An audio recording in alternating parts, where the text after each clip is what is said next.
Hello दोस्तों, नमस्कार, आदाब, আসসালামু আলাইকুম। উত্তম রিয়াকশনের আরেকটি রিয়াকশন ভিডিওতে আপনাদের সবাইকে স্বাগতম। আমি উত্তম আছি আপনাদের সাথে।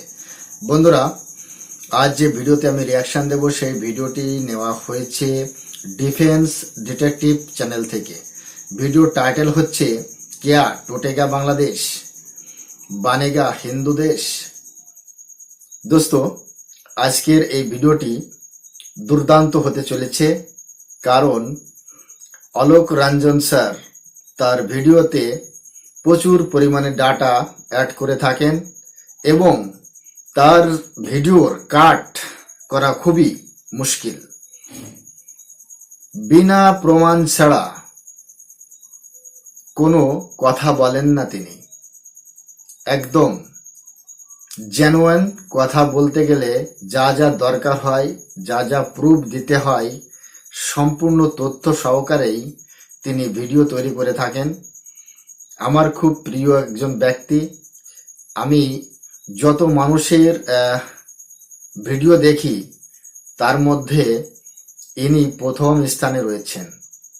ইনার ডাটা কালেক্ট এবং তার উপর ভিত্তি করে যুক্তি সহকারে যেভাবে তিনি বুঝিয়ে থাকেন মানুষকে তার ভিডিওর মাধ্যমে, আমি কিন্তু তার এক ধরনের ভীষণ বড় একজন ফ্যান। কিন্তু আমি অলোক রঞ্জন স্যারের প্রত্যেকটা ভিডিও আমি দেখি, আর এনার কাছ থেকে অনেক কিছুই আমি শেখার চেষ্টা করি। যদি আপনারা মনে করেন যে এই ইউটিউব করার বা ইউটিউবের যদি কোনো গুরু থাকে, তাহলে আমি কিন্তু আমার গুরু অলোক রঞ্জন স্যারকেই মনে করি এবং আমি মানিও। তো বন্ধুরা, আজকের ভিডিওটি কিন্তু খুব দুর্দান্ত হতে চলেছে। আশা করি সাথেই থাকবেন।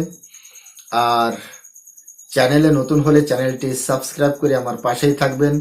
বেল আইকন অন করে অল করে রাখবেন পরবর্তী ভিডিওর নোটিফিকেশন পাওয়ার জন্য।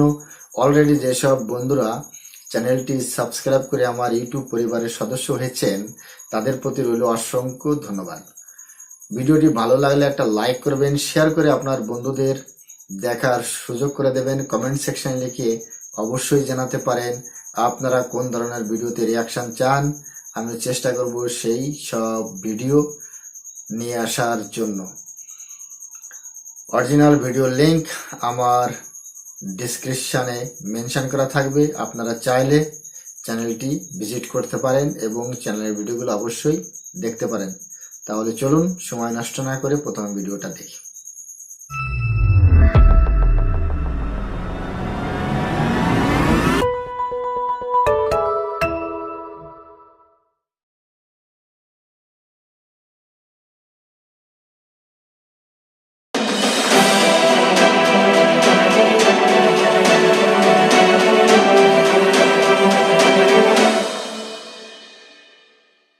इस वीडियो में बताई गई सारी जानकारी पब्लिक प्लेटफॉर्म पर उपलब्ध है। इसमें ऐसी कोई जानकारी नहीं दी गई है जिससे हमारे सुरक्षा बलों की गोपनीयता भंग होती है। डिफेंस डिटेक्टिव सेना का सम्मान करता है और उन्हीं जानकारियों के आधार पर काम करता है जो सार्वजनिक रूप से मौजूद।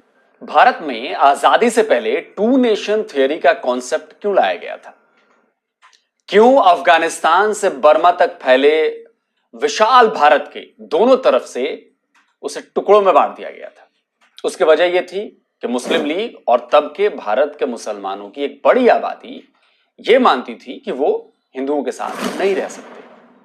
हिंदू आबादी का भी एक धड़ा ऐसी सोच रखता था। तो फिर क्या हुआ ये सोच कॉन्फ्लिक्ट में बदल गई और आखिरकार भारत का विभाजन हो गया, बंटवारा हो गया। भारत आजाद हुआ और भारत से अलग होकर एक नए मुल्क का जन्म हुआ जिसका नाम हम आजकल पाकिस्तान जानते हैं। 71 में पाकिस्तान टूटा और बांग्लादेश का जन्म हुआ। अब क्या बांग्लादेश भी विभाजन की राह पर बढ़ रहा है? क्या बांग्लादेश में भी वही हालात बन रहे हैं जो कभी 1947 से पहले भारत में बने थे, या फिर ठीक वैसे हालात जो 1971 से पहले पूर्वी पाकिस्तान में बने थे? नमस्कार दोस्तों, डिफेंस डिटेक्टिव के एक और नए एपिसोड में आप सभी का स्वागत है। मैं हूं आलू। दोस्तों, कहने को तो बांग्लादेश में तख्ता पलट हो चुका है और उसके बाद बवाल भी कह रहे हैं कि खत्म हो गया है। कहने को तो बांग्लादेश अब पटरी पर लौटने लगा है, कहने को तो अब लॉ एंड ऑर्डर की सिचुएशन ठीक होती जा रही है, लेकिन असल में ऐसा है नहीं। ग्राउंड रियलिटी कुछ अलग है। बांग्लादेश में लगातार हिंदू समुदाय का उत्पीड़न जारी है।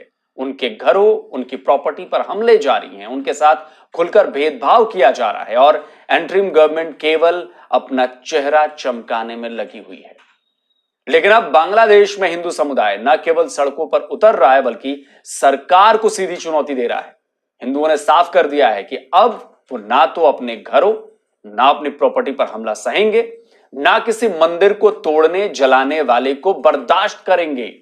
बांग्लादेश के हिंदुओं ने ऐलान कर दिया है कि अगर सरकार उन्हें सिक्योरिटी नहीं दे सकती है।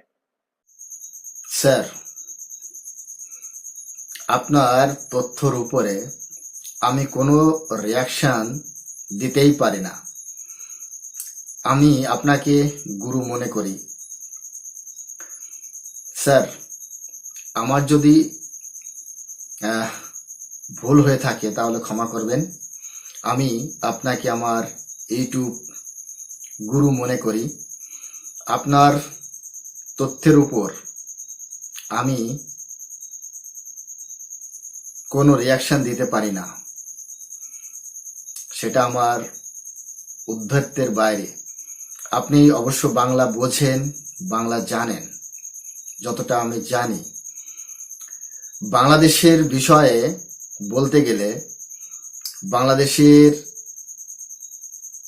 সমস্ত সেক্টরে এখন মৌলবাদীদের দখলে। আর যে ইউনূস বাংলাদেশের প্রধান উপদেষ্টা পদে বসে আছে, এই যে কত বড় একজন কারাপশন ব্যক্তি, প্রচুর পরিমাণে অর্থ বাংলাদেশ থেকে এই বাইরে নিয়ে গেছে। 26,000 কোটি টাকা বাংলাদেশ থেকে এ বাইরে নিয়ে গেছে। আর সম্পূর্ণ এ পাকিস্তানপন্থী, আমেরিকাপন্থী একজন ব্যক্তি। আর হিন্দুদের প্রতি বিশেষ বিদ্বেষ পোষণ করে এই ডক্টর ইউনূস। এবং বর্তমান সময় যেসব উপদেষ্টা বাংলাদেশে রয়েছে তারা এখনো পর্যন্ত কোনো ফল দেখাতে পারেনি। না বাংলাদেশে কোনো আইন আছে, না বাংলাদেশে কোনো কানুন আছে, বাংলাদেশে কোনো ব্যবস্থাই নেই। যে যার মতো কাজ করছে, মানে লুটপাট চলছে বাংলাদেশে। আর হিন্দুদের উপর যে পরিমাণে অত্যাচার হচ্ছে, যে পরিমাণে হিন্দুদের জমি জায়গা ঘর বাড়ি দখল করা হচ্ছে, মন্দির ভাঙচুর করা হচ্ছে, আসলে সত্য কথা বলতে কি যে আমাদেরই দোষ বেশি। আমি মনে করি হিন্দুদের দোষ বেশি। তার কারণ বাংলাদেশের কাছে বা মুসলমানদের কাছে ইউএন এর কোনো মূল্য নেই। মুসলমানদের কাছে কোনো আইন কানুন নেই। তারা যেটা মনে করে তারা সেটাই করতে পারে। কিন্তু যত আইন হিন্দুদের উপর, যত ইউএন চার্টার, যা যা আন্তর্জাতিক আইন করে রেখেছে সেগুলো শুধুই হিন্দুদের উপর। একটা দিক আপনি খেয়াল করে দেখবেন, এত দিন ধরে ইউক্রেন রাশিয়ার যুদ্ধ চলছে, ইউএন কিছু করতে পেরেছে? কিছুই করতে পারেনি। ইসরায়েল হামাসের ভিতর যুদ্ধ চলছে, ইউএন কিছু করতে পেরেছে? কিছুই করতে পারেনি। পাকিস্তান যখন মন চায় তখন ভারতের উপর অ্যাটাক করে দেয়, কিন্তু ইউএন কিছু করতে পেরেছে? কিছুই করতে পারেনি। আমরাই শুধু আইন কানুন নিয়ে বসে আছি। পাকিস্তান থেকে সমস্ত হিন্দুদের উৎখাত করা হয়েছে, তারপরেও আমরা চুপ করে বসে আছি। বাংলাদেশে হিন্দুদের উপর অত্যাচার হচ্ছে, মারকাট করছে, তারপরেও আমরা চুপচাপ বসে আছি। কেন? আমরা কি পারি না? আমরা কি পারি না উদম করতে? আমরা কি পারি না এরকম অত্যাচার করতে? অবশ্যই পারি। আমরা যখন করব তখন কিন্তু এই সিচুয়েশনগুলো বন্ধ হবে, তার আগে বন্ধ হবে না। বাংলাদেশে মুসলমান যেমন হিন্দুদের সাথে করছে, ঠিক এইগুলোই ভারতের মুসলমানদের সাথে করলে এরা বন্ধ হবে। হয়তো আমার কথাটা অযৌক্তিক, কিন্তু তবু আমি বলতে বাধ্য হচ্ছি। তার কারণ যে যে যে ফুলে যে দেবতা সন্তুষ্ট হয় তাকে সেই ফুল দিয়েই পুজো করতে হয়। এই মুসলমানদের যদি কোনো দেশে বা কোনো জায়গায় যদি একটা কিছু ঘটে, তাহলে 57টা দেশ, মুসলিম দেশ একত্রিত হয়ে যায়, তারা একসাথে এক স্টেটমেন্টে চলে আসে। কিন্তু আমরা পারি না। আমাদের সব থেকে বড় দোষ এখানে। আমাদেরও তাদের মতোই হতে হবে।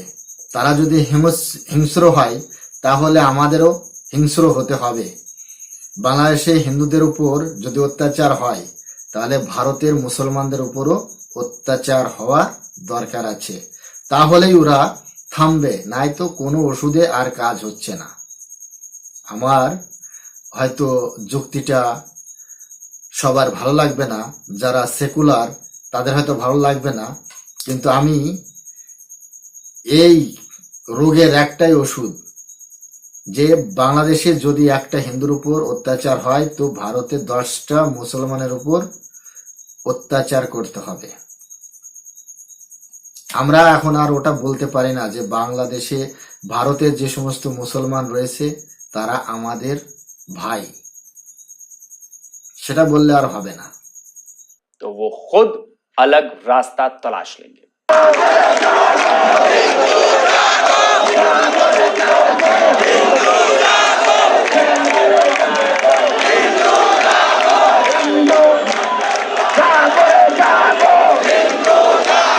आज बांग्लादेश के एक नहीं कई कई जिलों में हिंदुओं को जगाने के लिए ऐसे नारे गूंज रहे हैं। बांग्लादेश में हिंदू सड़क पर उतरकर ऐलान कर रहे हैं कि ये मुल्क केवल मुसलमानों का नहीं है, इस पर उनका भी पूरा हक है।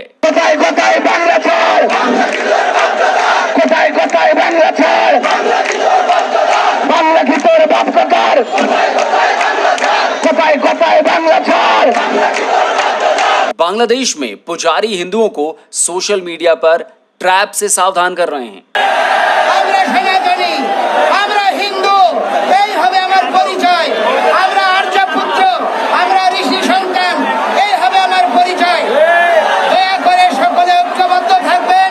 অনলাইনে কেউ কোনো উস্কানিমূলক কর্মকাণ্ডে পা দেবেন না, কোনো উস্কানিমূলক কর্মকাণ্ডে পা দেবেন না, আর কোনো অপরিচিত ব্যক্তিকে অনলাইনে বন্ধু বানাবেন না। खुलकर ऐलान हो रहा है कि अब बहुत हो गया, अब बांग्लादेश के हिंदू जुल्म नहीं सहेंगे।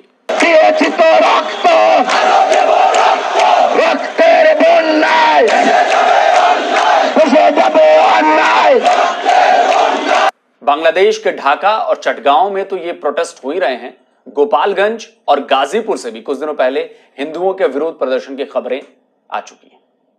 आप सोचिए कि जो हिंदू एक महीने पहले अपना घर बार बचाने के लिए, अपनी जान बचाने के लिए गुहार कर रहा था, वो आज सड़कों पर उतरकर मुस्लिम कट्टरपंथियों से दो दो हाथ करने के लिए तैयार हो चुका है। वजह क्या है? वजह यह है कि वो जान चुका है कि सरकार उसकी सुरक्षा नहीं करने वाली। उसे सरकार से इंसाफ की उम्मीद छोड़नी पड़ेगी और खुद अपनी सुरक्षा का जिम्मा उठाना पड़ेगा। ढाका के शाहबाग में हुए हिंदू जागरण मंच के प्रोटेस्ट ने बांग्लादेश की कट्टरपंथी जमात और बांग्लादेश की सो कॉल्ड सरकार को सीधी चुनौती दी है। इस प्रोटेस्ट में हिंदू जागरण मंच ने अपनी उन्हीं 8 मांगों को दोहराया जो उन्होंने सरकार से कुछ दिनों पहले मांगा था। इनमें सबसे पहली मांग थी माइनॉरिटी प्रोटेक्शन कमेटी बनाने की।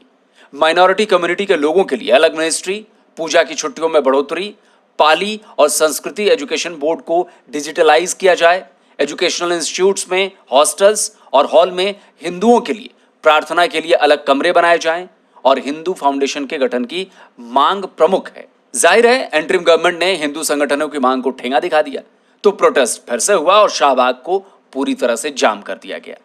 इस प्रोटेस्ट के दौरान हिंदू जागरण मंच के कोऑर्डिनेटर प्रदीप कांति डे ने बांग्लादेश के एंट्रीम गवर्नमेंट को साफ साफ कहा है कि अगर सरकार हमें सुरक्षा नहीं दे सकती तो बता दें, हम यूनाइटेड नेशन से सिक्योरिटी मांगेंगे। सिक्योरिटी के लिए यूएन के पास जाने का सीधा मतलब है अपने देश की सरकार पर भरोसा ना करना। इसका सीधा मतलब है सरकार का इकबाल खत्म हो जाना। और ऐसे में दो ही रास्ते बचते हैं, या तो एक बार फिर सरकार बदली जाए या फिर आगे का रास्ता अलग चुना जाए। হিন্দুদেরকে ভোটের আগে দেখাইছে গলা দিছে মুলা, সেখানে এই হিন্দু সমাজ কিন্তু আর বুঝ মানবে না। আর ছলনা বহুত হয়েছে আমাদের সাথে। সারা বাংলাদেশের 2 কোটি হিন্দুকে, এই যে আজকে শাহবাগীতে জনসমুদ্র হয়েছে, সারা বাংলাদেশের 2 কোটি হিন্দুকে খেপায়েন না। যদি 2 কোটি হিন্দু নামে 8 দফা কিন্তু 1 দফা হয়ে যাবে। আমাদের সিনিয়ররা বলে গেছে 8 দফাকে 1 দফা করেন না, 8 দফাকেই বাস্তবায়ন করেন। এটি যৌক্তিক দাবি। 2 কোটি হিন্দুকে খেপায়েন না, 1 দফা করেন না। এই আমরা সনাতনী জাতি যারা আছি তারা কিন্তু সমাজের কোনো আজ পর্যন্ত কোনো ক্ষতি পাবেন না, কোনো ক্ষতি করি নাই। না 71 সালে কোনো হিন্দু রাজাকার পাইছেন, না কোনো সমাজের বিশৃঙ্খলা, বাংলাদেশের বিশৃঙ্খলায় কোনো হিন্দুকে পান। তো আমরা আমাদের শান্তিপূর্ণ মানববন্ধনের মাধ্যমে আমি প্রধান উপদেষ্টা। अब देखिए, इसी प्रोटेस्ट के दौरान हिंदू जागरण मंच ने ऐलान कर दिया था कि अगर सरकार ने उनकी मांगे नहीं मानी तो वो और कड़े और प्रभावी अभियान चलाएंगे। देखिए, एक्चुअली है क्या कि बांग्लादेश में हिंदुओं के साथ भेदभाव कोई आज की बात नहीं। कई दशक से हिंदू बांग्लादेश में कट्टरपंथी मुसलमानों के टारगेट पर रहे हैं। इस साल जब शेख हसीना की गवर्नमेंट के खिलाफ स्टूडेंट प्रोटेस्ट हुए तो उसमें हिंदू स्टूडेंट्स भी शामिल थे, लेकिन उन्हें यह नहीं पता था कि असल में यह शेख हसीना का प्रोटेस्ट नहीं बल्कि बांग्लादेश के हिंदुओं और भारत का प्रोटेस्ट था, उनके खिलाफ प्रोटेस्ट था। उन्हें समझ में तब आया जब तख्ता पलट के बाद पूरे देश में हिंदुओं पर हमले होने शुरू हुए, जो आज तक जारी है। बांग्लादेश में मंदिरों को आज भी निशाना बनाया जा रहा है, तोड़ा जा रहा है। यह खबर राजशाही की है। यहां एक हिंदू परिवार के घर पर कब्जा कर लिया गया था, मंदिरों को तोड़ दिया गया था। जब हिंदू संगठनों ने बवाल मचाया तब जाकर एक आदमी को गिरफ्तार किया गया। 14 सितंबर की यह खबर बता रही है कि 35 साल के मुस्लिम युवक ने मंदिर में घुसकर खूब बवाल मचाया। हिंदू संगठन लगातार सरकार से अपनी सुरक्षा की मांग करते रहे, लेकिन उन्हें कोई सुरक्षा नहीं दी गई। सरकार दावा करती रही कि हिंदुओं को पूरी सुरक्षा दी जा रही है, लेकिन यह सब केवल बातें ही साबित हुई हैं। आप बांग्लादेश के लीडिंग न्यूज़पेपर ढाका ट्रिब्यून के सर्च पेज पर हिंदू सर्च करेंगे या फिर हिंदू हाउसेस अटैक सर्च करेंगे तो आपके सामने हिंदुओं की प्रॉपर्टी पर हमले की खबर का पूरा कच्चा चिट्ठा निकल आएगा। फरहाद मजहर बांग्लादेश के प्रसिद्ध लेखक और ह्यूमन राइट्स एक्टिविस्ट हैं। फरहाद ने डेली स्टार को दिए इंटरव्यू में साफ कहा है कि सरकार ने धार्मिक स्थलों पर होने वाले हमलों को रोकने के लिए कोई कदम नहीं उठाया। तख्ता पलट के बाद हिंदुओं पर हुए हमलों और सरकार के रवैये ने यह साफ कर दिया है कि उन्हें देश की कम्युनिटी की, हिंदू कम्युनिटी की जरा भी चिंता नहीं है। और यह बात बांग्लादेश के हिंदुओं को भी यह समझ में आ चुकी है। इसीलिए बहुत से हिंदू परिवार बांग्लादेश से बाहर निकलने की कोशिश कर रहे हैं, लेकिन यह सबके साथ नहीं। एक बड़ा तबका अब अपने लिए अलग स्पेस चाहता है, और अगर यह भावना और भड़कती है तो फिर बांग्लादेश को दो फाड़ होने से कोई नहीं रोक सकेगा। अब आपको बताता हूं कि बांग्लादेश में मुसलमानों में भी इस तख्ता पलट के बाद एंटी हिंदू और एंटी इंडिया सेंटीमेंट इतना ज्यादा बढ़ गया है कि वह पाकिस्तान के साथ गलबैया करने के लिए भी तैयार हैं। इस कदर ये लोग नीचे गिर चुके हैं। बांग्लादेश में तख्ता पलट के बाद वहां के आतंकी गुट और ज्यादा एक्टिव हो चुके हैं कि जसीमुद्दीन रहमानी है, आतंकवादी संगठन अलकायदा के अंसारुल बंगला टीम का चीफ, हत्या का आरोप साबित होने पर जेल में था, कुछ दिन पहले ही छूटा है। उसने देखिए भारत को क्या चेतावनी दी है। আমি ভারতকে সাবধান করে দিচ্ছি, বাংলাদেশের দিকে খবরদার কোন নজর দিবে না। বাংলাদেশ সিকিম ভুটান নয়, বাংলাদেশ 18 কোটি মুসলিম জনতার, তাওহিদি জনতার দেশ। এদেশ একটি মসজিদ, এটা আমাদের পবিত্র ভূমি। এদিকে যদি চোখ তুলে তাকাও সে চোখ উপড়ে ফেলা হবে, এদিকে যদি পা বাড়াও সে পা ভেঙে দেওয়া হবে, এদিকে হাত বাড়াও হাত কেটে নেওয়া হবে। যদি বাংলাদেশের দিকে এক পা বাড়াও, চায়নাকে বলে দেব চিকেন নেক বন্ধ করে দাও, 7 সিস্টারকে স্বাধীনতার আন্দোলনে ঝাঁপিয়ে পড়তে বলো, কাশ্মীরকে বলবো তোমরা স্বাধীনতার জন্য তৈরি হও। सुना आपने। अब आपको ढाका यूनिवर्सिटी के एक प्रोफेसर शाहिदुज्जमा की बात सुनवाता हूं।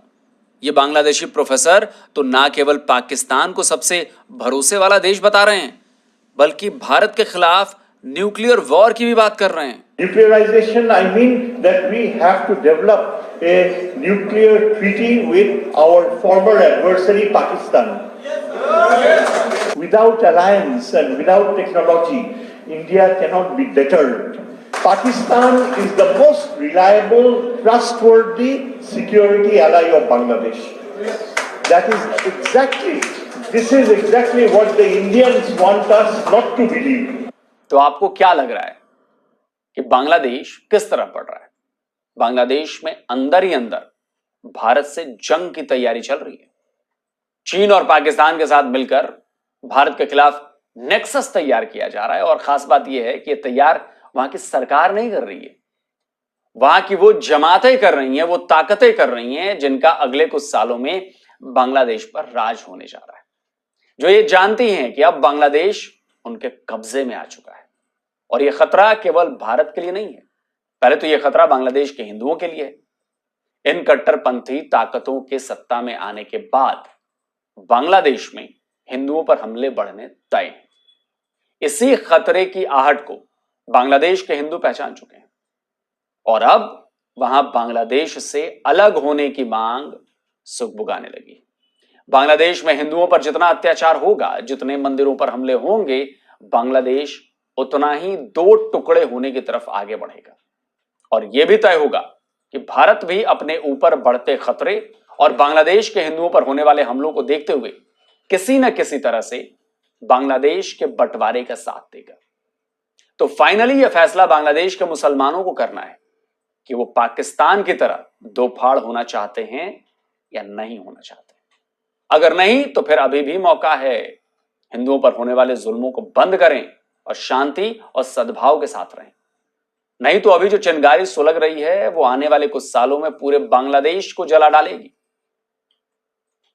और कुछ ऐसा ही 1947 में हुआ था। अब अगर टाइमलाइन मैच करेंगे तो ठीक वही बात जो उठी थी उस वक्त कि मुसलमान माइनॉरिटी में है और उनको हक नहीं मिल रहा, ठीक इस समय हिंदू कह रहा है कि हम माइनॉरिटी में, हमें हक नहीं मिल रहा। उस समय कह रहे थे कि हिंदू हम पर जुल्म करते हैं, जिन्ना ने यही कहा था ना। आज हिंदू कह रहा है कि हमारे ऊपर मुसलमान जुल्म कर रहे हैं। एक ही इलाके में सेम बातें दोहराई जा रही हैं, बट उस समय मुसलमान अपने आप को विक्टिम बताकर हक लेने के चक्कर में थे और आज पूरी दुनिया देख रही है कि आज हिंदू विक्टिम है तो हिंदू भी उठ खड़ा हुआ है उसी टाइमलाइन को दोहराने के लिए। और 2 करोड़ हिंदू हैं और अगर ऐसा ही रहा तो बांग्लादेश से एक हिस्सा कटकर हिंदू देश बन जाएगा। अब यह बात बांग्लादेशियों को, मुसलमानों को समझ में नहीं आ रही है तो भाई कोई बात नहीं, पाकिस्तानियों को भी समझ में नहीं आई थी कि पूर्वी पाकिस्तान बांग्लादेश बन जाएगा। तो दोस्तों आप बताइए, आप क्या कहते हैं? ज्यादा से ज्यादा लाइक करिए, ज्यादा शेयर करिए। और जिन लोगों ने अभी तक डिफेंस डिटेक्टिव को सब्सक्राइब नहीं किया है तो भाई आपसे अनुरोध है, चैनल को सब्सक्राइब करिए और बेल आइकन जरूर दबाइए, जिससे आने वाले हमारे वीडियोस की हर नोटिफिकेशन आप तक फौरन पहुंचे।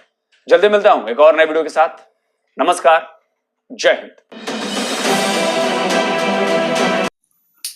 दोस्तों আপনারা দেখলেন ভিডিওটি। ভিডিওতে সম্পূর্ণ তথ্য, ডাটা সবকিছু অ্যাড ছিল। আর গুরুর ভিডিওতে রিয়াকশন আমি কি বা দিতে পারি, তবে এইটুকু বলতে পারি বাংলাদেশ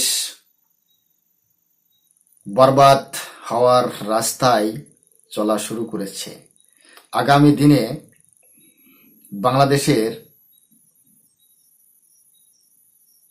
যে সমস্যা সৃষ্টি হতে চলেছে সেটা আমরা দেখতে পাচ্ছি। আর এই জসিমউদ্দিন রহমানি এই গিদাড় ভক্কি নিজের কাছেই রাখো। এই সমস্ত গিদাড় ভক্কি আর কাউকে দিও, তার কারণ তোমার এই ধমকানো চমকানোতে বাংলাদেশের হিন্দুরা আর দমিয়ে থাকবে না। বাংলাদেশের হিন্দুরা প্রতিবাদ করতে শুরু করেছে, আগামী দিনে আরো করবে। তার জন্য যা কিছু করার দরকার ভারত সহায়তা করবে। আর যদি আমরা পাকিস্তান থেকে আলাদা করে পূর্ব পাকিস্তানকে বাংলাদেশ তৈরি করতে পারি, তো বাংলাদেশ থেকে আলাদা হিন্দু রাষ্ট্রও করতে পারি। এটা মনে রাখবে রাজাকারের বাচ্চারা। তো বন্ধুরা, আপনাদের কি মতামত সেটা কমেন্ট সেকশন লিখে অবশ্যই জানাবেন। চ্যানেলে নতুন হলে চ্যানেলটি সাবস্ক্রাইব করে আমার পাশে থাকবেন, বেল আইকন অন করে অল করে রাখবেন পরবর্তী ভিডিও নোটিফিকেশন পাওয়ার জন্য। সবাই ভালো থাকবেন, সুস্থ থাকবেন। দেখা হচ্ছে নেক্সট রিয়াকশন ভিডিওতে। ততক্ষণ সবাইকে নমস্কার, জয় হিন্দ।